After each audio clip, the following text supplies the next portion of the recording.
चलो बच्चों, chapter number 4 नाम है बिजनेस सर्विसेज। क्या नाम है चैप्टर का? Business services. तो पहले ये समझते हैं कि सर्विसेज क्या होता है, फिर जब सर्विसेज को बिजनेस इंटरप्राइज बिजनेस एक्टिविटी में लगाएंगे तो उसको क्या बोलेंगे? Business service. तो सबसे पहले सर्विसेज है क्या? ये बेसिक इंफ्रास्ट्रक्चर प्रोवाइड करते हैं for the smooth flow of business activity. आपका बिजनेस अच्छे से चल सके इसके लिए जो आपको इंफ्रास्ट्रक्चर प्रोवाइड कर रहा है उसी को बोलते हैं सर्विस। जैसे आप बिजनेस कर रहे हैं तो आपको लगानी है इंडस्ट्री। अब इंडस्ट्री लगाने के लिए चाहिए पैसे। इंडस्ट्री लगाने के लिए क्या चाहिए? पैसे। तो पैसे कहां से आएंगे? बैंक से। बैंक के पास या तो हम अपना कोई मेरा सेल्फ जनरेटेड फंड या कोई सेविंग है तो वो हम बिजनेस में लेके आ सकते हैं, और नहीं तो हम बोरो करेंगे। बोरो करना होगा तो कहाँ जाएंगे? हम बैंक के पास जाएंगे बोरो करने, फाइनेंशियल इंस्टीट्यूशन के पास जाएंगे बोरो करने। तो हम गए बैंक। हम कहाँ गए? बैंक। बैंक ने हमें क्या दिया? एडवांस या लोन। बैंक का मेन काम क्या है? बहुत सारे काम है बैंक के, लेकिन सबसे मेन काम क्या है बैंक का? पब्लिक से डिपॉजिट एक्सेप्ट करना और पब्लिक को लोन देना। जब हम पब्लिक से डिपॉजिट एक्सेप्ट करते हैं तो उनको जो इंटरेस्ट रेट देते हैं वो कम देते हैं। जैसे तुम बैंक में एफडी करोगे तो 6% तुमको देगा इंटरेस्ट, लेकिन जब तुम बैंक से लोन ले रहे हो तो 12% पे दे रहा है। तो यही तो बैंक का भाई कमाई है कि वो आपको एफडी पे कम इंटरेस्ट चुकाता है और आपको लोन पे ज्यादा इंटरेस्ट चार्ज करता है। तो ये जो इंटरेस्ट का डिफरेंस है वही तो बैंक का मुनाफा है, फायदा है। बैंक क्या कर रहा है? बिजनेस। तो जो सर्विसेज है ये बेसिक इंफ्रास्ट्रक्चर प्रोवाइड कर रहे हैं स्मूथ फ्लो की बिजनेस अच्छे से चल सके। अब इंडस्ट्री लगाना था, बैंक से पैसे आ गए, लगा लिया। अपना जो मैंने काम धंधा किया उसको मैंने अपना रिस्क कवर करा रहा है। रिस्क कवर मतलब अगर कल मेरे बिजनेस में आग लग जाए, कल हम सामान मंगा रहे हैं लंदन से, मैरीन कुछ मेरे शिप को हो जाए, कार्गो को कुछ हो जाए, तो जो नुकसान होगा वो इंश्योरेंस कंपनी से ले। मैंने फायर इंश्योरेंस कराया स्टॉक का, अब अगर मेरे स्टॉक में आग लगे तो इंश्योरेंस कंपनी से हम कॉम्पनसेशन लेंगे। तो अगर मुझे नुकसान हुआ एक्चुअल में, और मान लो मैंने फायर इंश्योरेंस लिया था और आग लगी, वास्तव में मुझे नुकसान हुआ, तो मैंने क्या किया था? मैंने इंश्योरेंस कंपनी से पॉलिसी खरीदी थी जिसके बदले हम उसको प्रीमियम का पेमेंट कर रहे थे, जिसके बदले वो तैयार थी कि अगर मुझे कल लॉस हुआ तो वो मेरे लॉस को कवर कर लेंगे। तो अब अगर हम इंश्योरेंस सर्विसेज लेते हैं तो इंश्योरेंस मदद कर रहे हैं कि हम बिना नुकसान के अपना बिजनेस चला। मान झारखंड में, बेटा हम झारखंड में गुड़ प्रोड्यूस करते हैं, अब वो सामान हम महाराष्ट्र भिजवा रहे हैं, तो मुझे महाराष्ट्र यहाँ से वहां भिजवाने के लिए ट्रांसपोर्टेशन चाहिए। तो ट्रांसपोर्टेशन सर्विस हेल्प ही तो कर रहा है कि सामान बन रहा है झारखंड में, बिक रहा है महाराष्ट्र में, सामान बन रहा है गुजरात में, बिक रहा है झारखंड में, तो ट्रांसपोर्टेशन मदद कर रहा है स्मूथ फंक्शनिंग में। वैसे ही वेयर हाउसिंग, सामान अगर हमने ज्यादा बना लिया तो भाई इसको स्टोरेज करके भी तो रखना होगा, क्योंकि जितना आपने प्रोडक्शन किया उतना सेल्स हो जाए जरूरी तो नहीं है। तो वो सामान हमें कहाँ रखना पड़ता है बेटा? स्टोर करके। उसको क्या बोलते हैं? Warehousing services. एक होता है कम्युनिकेशन। मान लो मैंने यहाँ से सामान भेजवाया, अब आपको बताना है कि सामान भेजवाए है तो टेलीकॉम का यूज करना है, या वहां मैंने लेटर लिखा तो पोस्ट टेलीग्राम का यूज कर रहे हैं हम, तो कम्युनिकेशन सर्विसेज। तो क्या बोला कि सर्विस होता क्या है? They constitute basic infrastructure which is must for smooth flow of business activities. Recent past में अगर हम बोले तो सर्विस सेक्टर बहुत ग्रो कर रहा है फास्टली। किससे ज्यादा ग्रो कर रहा है? एग्रीकल्चर और इंडस्ट्री से भी ज्यादा। कैरेक्टरिस्टिक क्या है? 5 कैरेक्टरिस्टिक है बेटा, 5 कैरेक्टरिस्टिक। पहला, सर्विसेज हमेशा इंटेंजिबल होता है। इंटेंजिबल मतलब ना तो आप छू सकते हो ना देख सकते हो। इंटेंजिबल मतलब ना तो छू सकते हो ना देख सकते हो। क्या कर सकते हो? फील या एक्सपीरियंस कर सकते हो।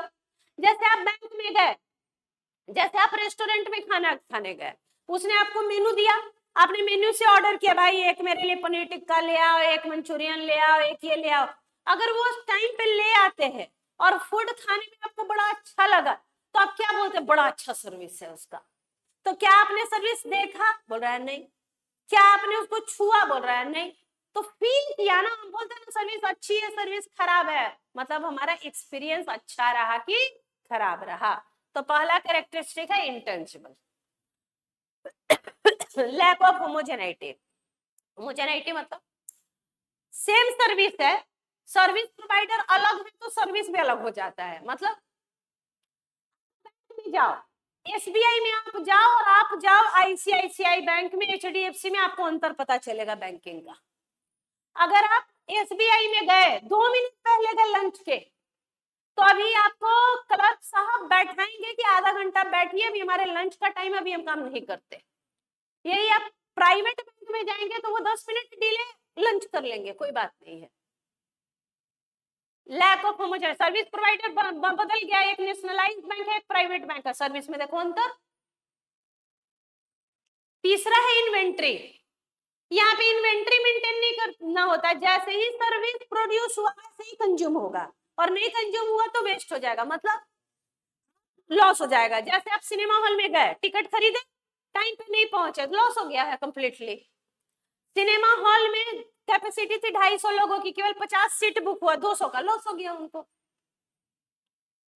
नॉन ट्रांसफरेबिलिटी और इनसेपरेबिलिटी, ये क्या है, ये बोल रहा है कि डॉक्टर को आप मेडिकल सर्विस से अलग नहीं कर सकते। हम बोलते हैं ना ये डॉक्टर बड़ा अच्छा है, तो डॉक्टर बड़ा अच्छा क्या देख के बोलते हैं, कि बड़ा हैंडसम देख के बोलते हैं, कि अगर वो मैं ठीक कर दिया, इलाज अच्छा किया तो बोलते हैं अच्छा डॉक्टर, नहीं तो बोलते हैं भाई इसको खूब गाली दो, बेकार डॉक्टर है।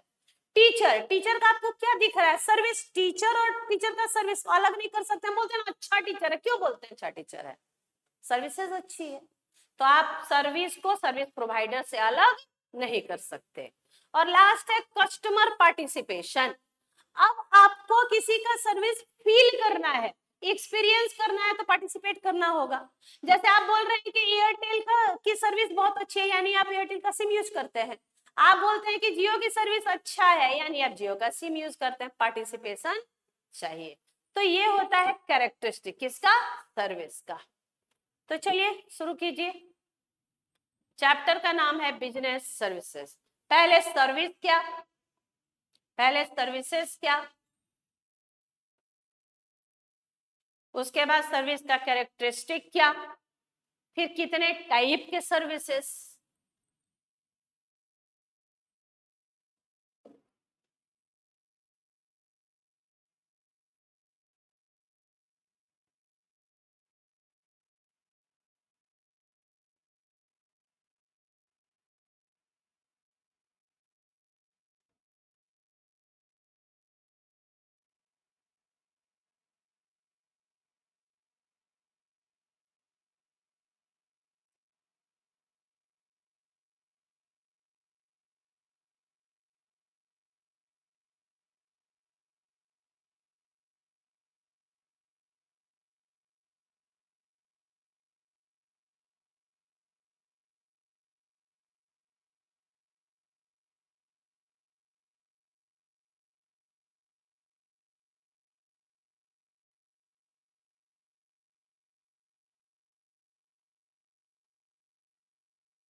हो गया यहाँ तक? तो आगे बढ़ेंगे कैरेक्टरिस्टिक में। पहला कैरेक्टरिस्टिक चलेंगे। ऐसे कैरेक्टरिस्टिक का डायग्राम बना लीजिए। 5 कैरेक्टरिस्टिक हैं, लिखिए और एक बार मुंह खोल के बोलिए कौन से 5 कैरेक्टरिस्टिक हैं। पहले लिख लीजिए, फिर मुझे नाम बताइए 5 कैरेक्टरिस्टिक कौन से।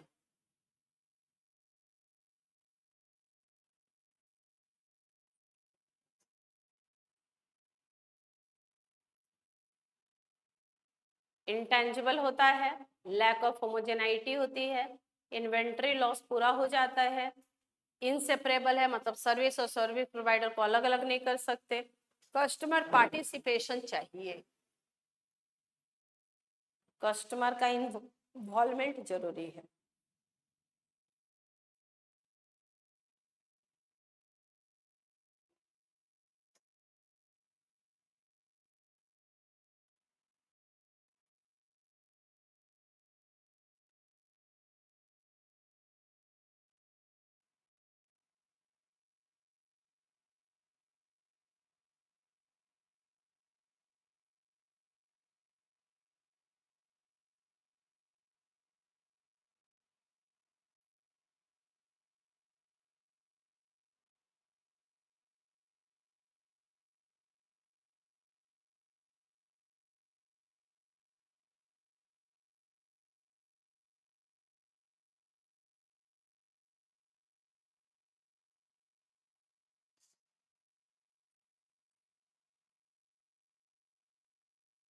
पांच कैरेक्टरिस्टिक होता है। इंटेंजिबल होता है, हम न छू सकते हैं, देख सकते हैं, केवल फील कर सकते हैं, एक्सपीरियंस कर सकते हैं।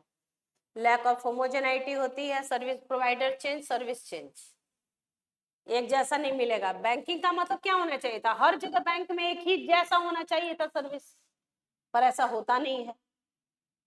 इन्वेंट्री जैसे ही सर्विस बनाई या तो कंज्यूम होगा नहीं तो खत्म हो जाएगा। इनसेपरेबल होता है, अलग अलग नहीं होते हैं, दोनों एक ही होते हैं। अगर सर्विस अच्छा है तो डॉक्टर अच्छा है, सर्विस अच्छा है तो सीए अच्छा है, सर्विस अच्छा नहीं तो हम क्या बोलते हैं, सीए अच्छा नहीं है। उसका नाक मुंह देख के थोड़ी ही बोलते हैं, अपीयरेंस देख के थोड़ी ही बोलते हैं, सर्विसेज से बोलते हैं। तो पहला इंटेंजिबल, इंटेंजिबल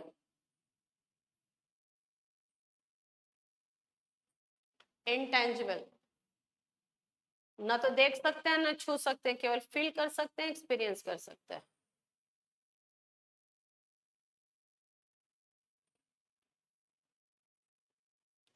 इंटेंजिबल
इंटेंजिबल होता है। इंटेंजिबल का मतलब है आप देख छू नहीं सकते हैं, केवल फील कर सकते हैं, एक्सपीरियंस कर सकते हैं। इंटेंजिबल सर्विसेज का पहला कैरेक्टरिस्टिक इंटेंजिबल।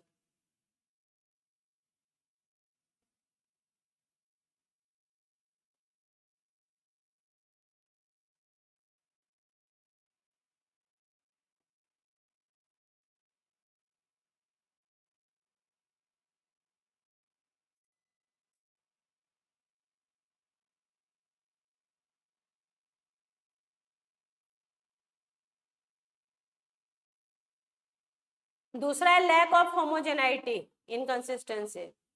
सर्विसेज परफॉर्म करना होगा आपको टाइम पे, डिमांड और एक्सपेक्टेशन के अनुसार।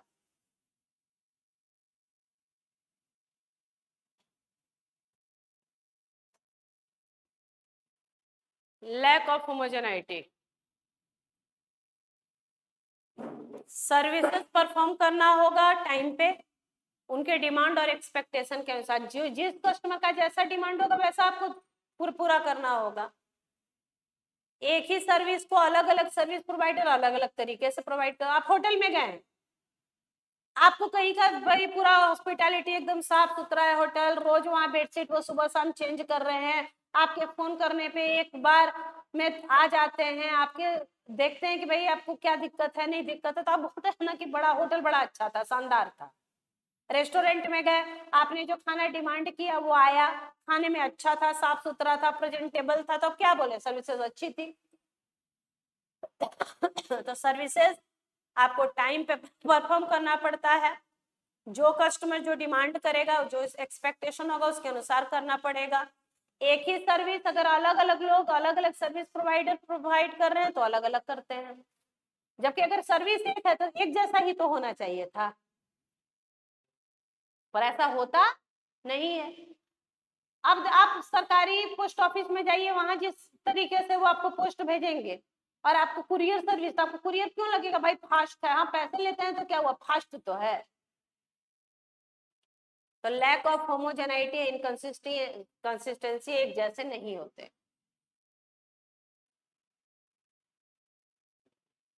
इन्वेंट्री लॉस हो जाता है पूरा।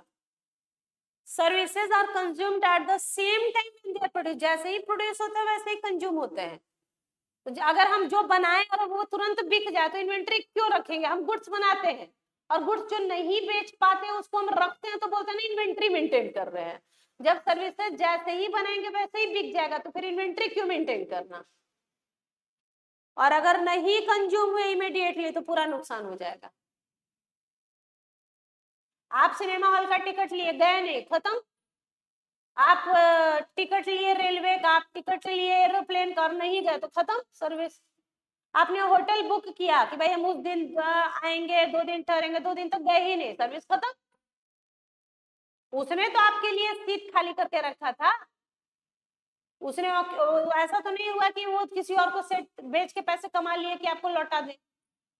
तो जैसे ही सर्विस प्रोड्यूस होते हैं वैसे ही कंज्यूम होता है, नहीं कंज्यूम टोटल लॉस, कोई इन्वेंट्री मेंटेन नहीं करते।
Services are consumed at the same time when they are produced, so there is no need to maintain inventory. नहीं कंज्यूम किया तो total loss. Non transferability, inseparability, service और service provider को अलग अलग नहीं कर सकते। डॉक्टर अगर अच्छा मेडिकल सर्विस दे रहा है तो हम लोग बोलते हैं अच्छा डॉक्टर है, सी अच्छी सर्विस दे रहा है तो अच्छा सी है, बैंकर अच्छी सर्विस है अच्छा बैंकर है, नहीं देते हैं तो नहीं है अच्छे। इनसेपरेबल है, आप अलग अलग नहीं कर सकते।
Services cannot be separated from service provider. We cannot separate medical services provided by a doctor from a doctor. Doctor है वही मेडिकल सर्विसेज दे रहा है, अच्छा इलाज कर रहा है तो बोलता है अच्छा डॉक्टर है, अच्छा सीए है, अच्छा टीचर है, नहीं करता है तो बोलते हैं खराब है. नॉन ट्रांसफरेबिलिटी या इनसेपरेबल. कस्टमर पार्टिसिपेशन जरूरी है. किसी भी सर्विस को एक्सपीरियंस करने के लिए आप पार्टिसिपेट कीजिएगा तभी तो पता चलेगा अच्छा है कि खराब. आप जियो का सिम यूज नहीं करते तो कैसे बताइएगा कि जियो का नेटवर्क कैसा है. अगर आप यूज नहीं करते एयरटेल तो कैसे बोलिएगा एयरटेल के बारे में. तो उसके लिए तो पार्टिसिपेट करना जरूरी होगा. डॉक्टर के पास जाना होगा, रेस्टोरेंट में जाना होगा, होटल में जाना होगा, बैंक में जाना होगा, तभी तो उनके सर्विसेज को अच्छा या बुरा बोलेंगे. बिना गए कैसे बोल दोगे. तो to experience the service participation of customer is essential.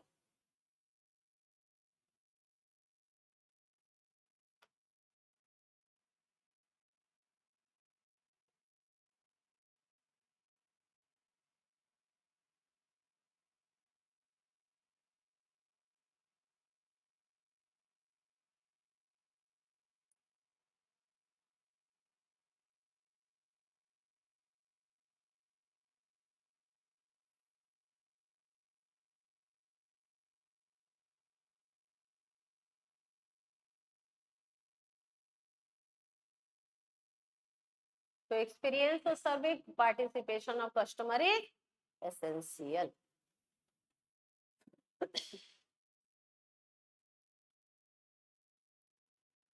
Types of services. कितने टाइप के सर्विस होते हैं बेटा? 3 तरीके. कौन कौन?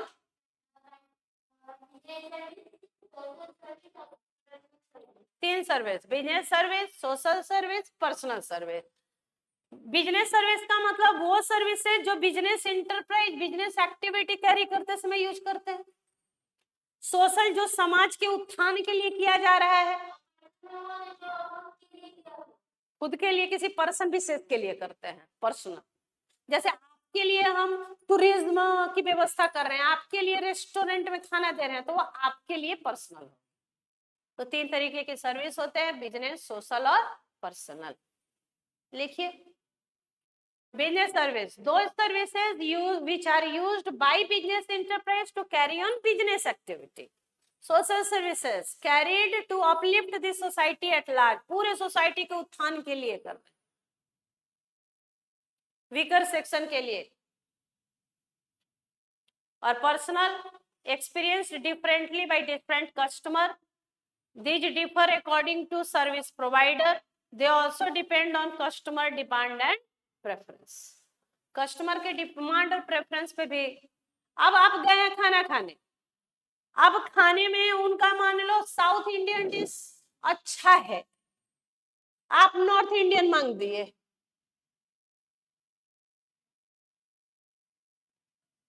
तो कस्टमर और के डिमांड प्रेफरेंस पे डिपेंड करता है, सर्विस प्रोवाइडर पे डिपेंड करता है. डिफरेंट कस्टमर के लिए डिफरेंट होता है. पर्सनल है ना, हर पर्सन एक दूसरे से अलग है. व्यक्तिगत सर्विस हो गया तो ये तो पर्सन टू पर्सन वेरी कर जाएगा. तो 3 तरीके की सर्विस है, बिजनेस, सोशल, पर्सनल. लिखिए तीनों तो आगे बढ़ा जाए. टाइप ऑफ सर्विसेज या कैटेगरी ऑफ सर्विसेज या क्लासिफिकेशन, जो बोलिए. सर्विसेज 3 तरीके के, टाइप्स या classification. Business, social, personal.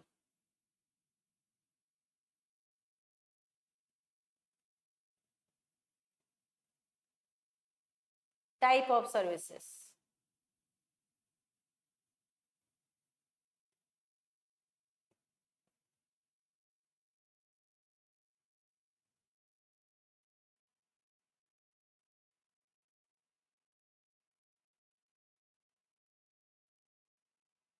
Business, social, personal.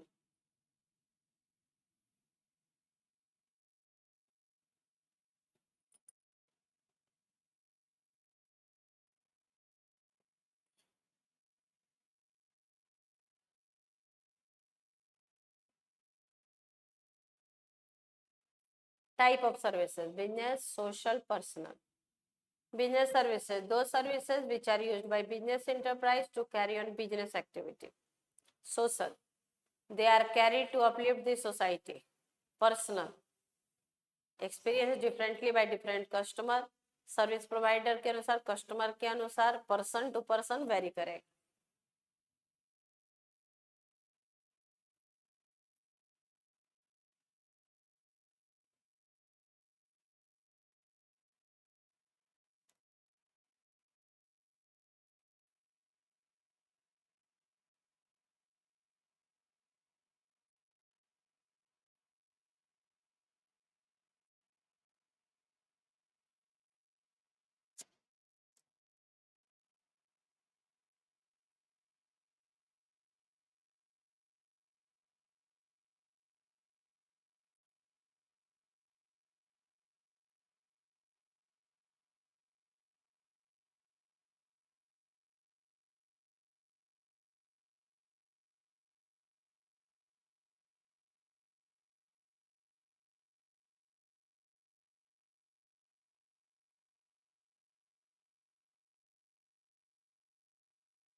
तो सर्विस क्या होता है?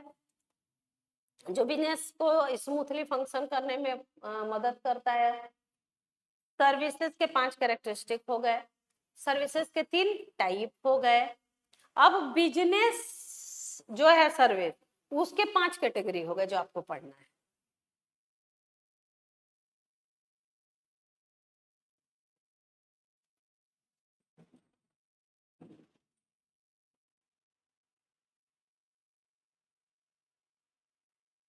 कैटेगरी हो गए बिजनेस सर्विसेज के 5, banking, insurance, transportation, warehousing और कम्युनिकेशन। कम्युनिकेशन में आपको पोस्टल एंड टेलीकॉम सर्विसेज पढ़ने हैं।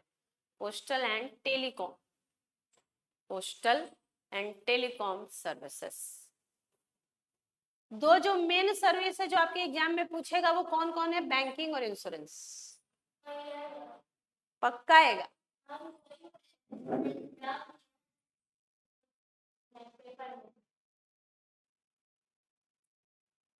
दिखलाना।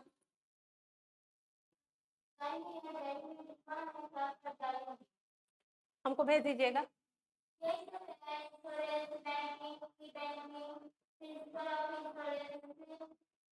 तो और क्या पूछेंगे? यही है इंश्योरेंस में प्रिंसिपल ऑफ इंश्योरेंस और 4 टाइप ऑफ इंश्योरेंस है कि लाइफ इंश्योरेंस हो सकता है, फायर इंश्योरेंस, मैरीन इंश्योरेंस और हेल्थ इंश्योरेंस। और प्रिंसिपल तो पूछेंगे ही पूछेंगे। प्रिंसिपल इसलिए भी इंपॉर्टेंट है कि कोई भी टाइप हो प्रिंसिपल वही लगेंगे, बस लाइफ इंश्योरेंस में प्रिंसिपल ऑफ इंडेमनिटी नहीं लगेगा। इंडेमनिटी मतलब आपको जितना नुकसान होगा हम देंगे, लाइफ इंश्योरेंस में मर गया इंसान कहां से लाके वापस देंगे? एश्योरेंस।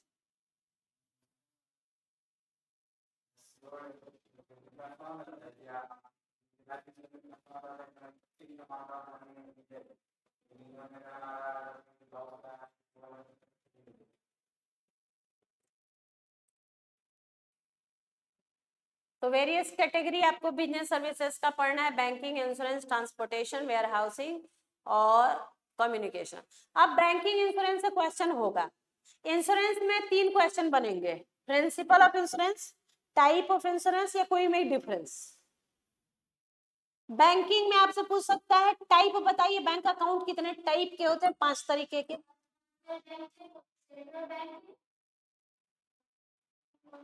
नहीं, अकाउंट आपको बैंक में 5 तरीके के अकाउंट खुलते हैं।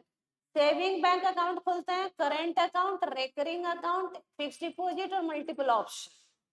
और उसके बाद आपको वो आगे जाइएगा तो सर्विसेज क्या क्या है, बैंक ड्राफ्ट है, बैंक चेक है, कैश क्रेडिट है, ओडीआई, ये सब पूछेगा।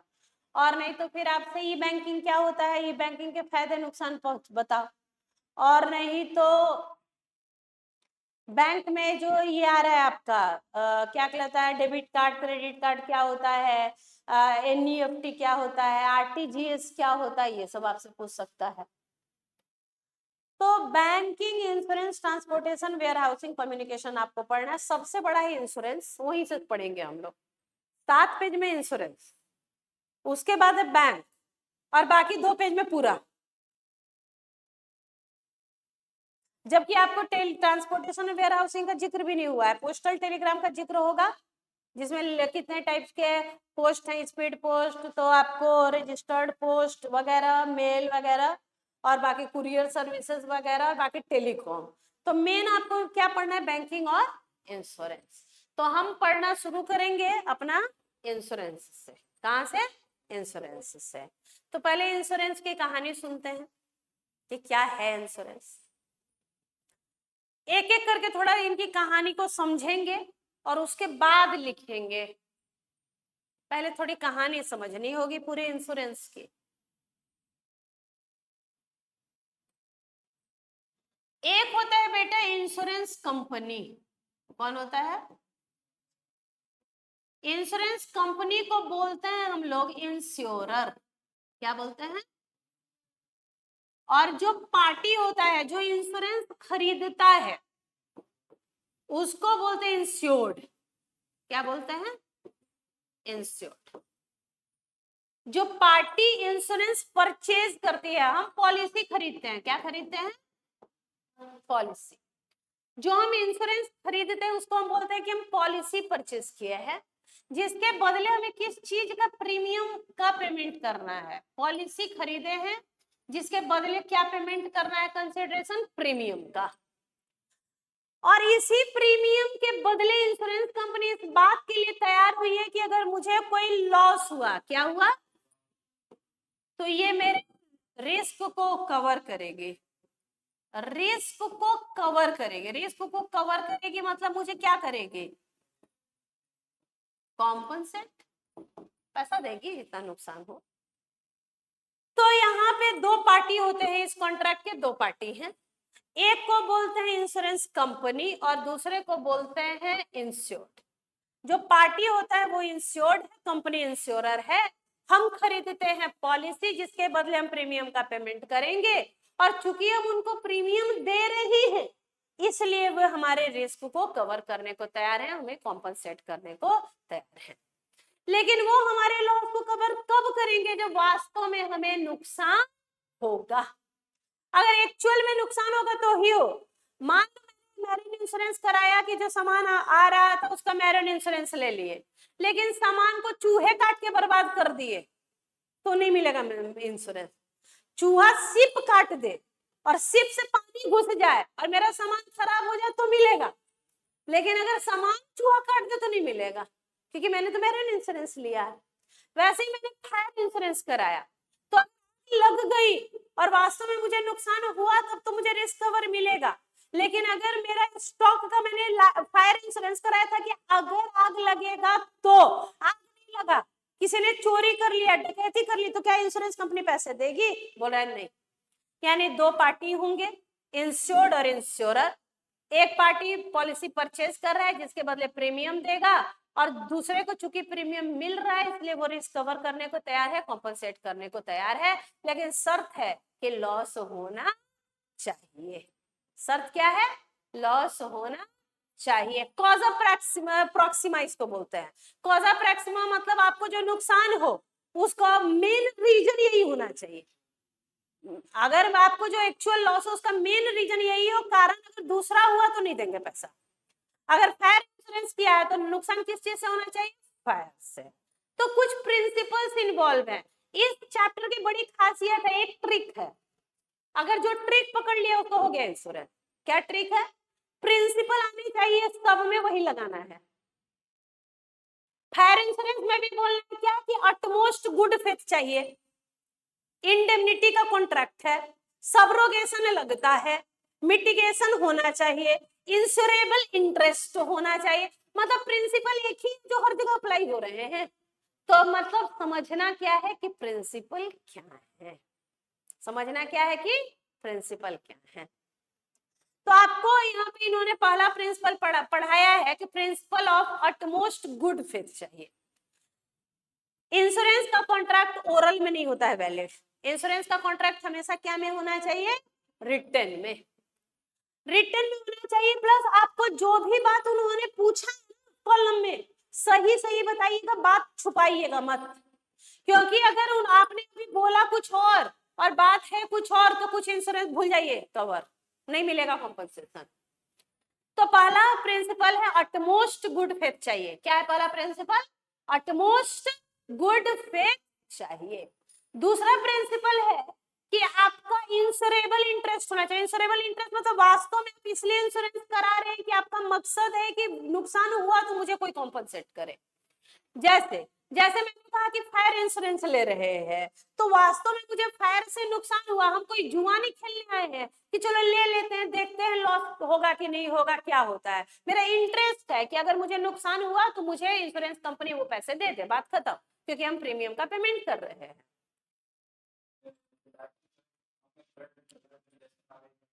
हाँ, अगर जाहिर सी बात है हम प्रीमियम अपने स्पाउस या अपने बच्चे के लिए तो करा रहे होंगे, हम एक स्ट्रेंजर को पकड़ पकड़ उसका लाइफ इंश्योरेंस कराएंगे। दूसरा, लाइफ इंश्योरेंस के केस में प्रिंसिपल ऑफ इंडेमनिटी काम नहीं करेगी। प्रिंसिपल ऑफ इंडेमनिटी कि भैया आपको जितना नुकसान होगा हम कॉम्पनसेट करेंगे।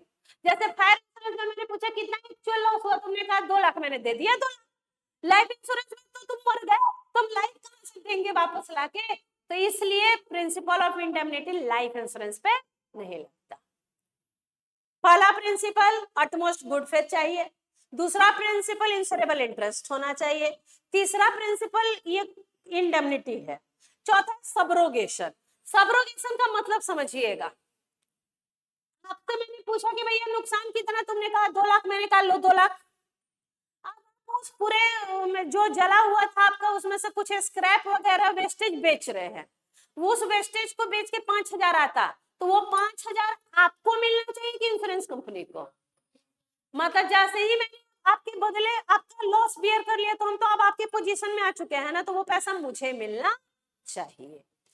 पांचवा प्रिंसिपल है कि मिटिगेशन कम करने की कोशिश करनी चाहिए। मतलब लॉस कम, हम फायर इंश्योरेंस कराए, मेरे घर में आग लगा, हम देख के बैठ के तमाशा, लग जाए इंश्योरेंस कंपनी आएगा देगा पैसा, नहीं। As a man of ordinary prudence कि जैसे अगर हम एज इफ की इंश्योरेंस नहीं खरीदे होते तो हम बेचैन हो जाते ना आग लगने पे, तो अभी भी मुझे बेचैन हो जाना चाहिए और उस लॉस को कम से कम कैसे हो इस पे ध्यान देना चाहिए। नेक्स्ट प्रिंसिपल है कंट्रीब्यूशन। क्या है कि मैंने एक से ज्यादा लोगों से पॉलिसी ले ली, फायर इंश्योरेंस कराया 2 लोगों से, अब मुझे जितना नुकसान हुआ वो दोनों मिलके कंट्रीब्यूट करेंगे। दोनों मिलके कंट्रीब्यूट नहीं, प्रॉफिट कमाने के लिए थोड़े, अच्छा दोनों से पूरा पूरा थोड़े नुकसान ले सकते हैं। मैंने तुमसे पॉलिसी ली 1 लाख की, इनसे ली 50,000 की, मुझे एक्चुअल में नुकसान हुआ 1.5 लाख का, तो तुम एक 50,000 या 25,000 ही तो दोगे, कंट्रीब्यूशन ही तो दोगे, जितना एक्चुअल लॉस हुआ उतना ही तो आप कंट्रीब्यूट करोगे। और एक प्रिंसिपल है कॉजा मैक्सिमा। कॉजा मैक्सिमा बोलता है, आपको प्रॉक्सिमा बोलता है, कॉजा प्रॉक्सिमा बोलता है कि जो मेन रीजन है लॉस का वो यही मेन रीजन होना चाहिए। फायर इंश्योरेंस में फायर होना चाहिए, मैरिन में मैरिन होना चाहिए, हेल्थ में हेल्थ होना चाहिए, हेल्थ इश्यू होना चाहिए, आपको हॉस्पिटलाइज होना चाहिए, उधर ट्रीटमेंट होना चाहिए, डॉक्टर होने चाहिए, तो ही जाके कवर करेंगे। अब टाइप बोला है 4 तरीके का इंश्योरेंस होगा, लाइफ, फायर, मैरिन और हेल्थ। सबके मेन ऑब्जेक्टिव में यही बातें लिखी हुई है प्रिंसिपल में। चलिए एक बार पढ़ते हैं प्रिंसिपल्स को, अगले क्लास में हम एक एक को डिस्क्राइब करेंगे। तो चलो बच्चों, आज जो है अगले क्लास में हम सेकंड पार्ट को बढ़ाएंगे जहां हम पूरा इंश्योरेंस कंप्लीट करेंगे, फिर बैंकिंग, मतलब 2 क्लासेस और लगेंगे इस चैप्टर में। चलो बाय बाय, थैंक यू।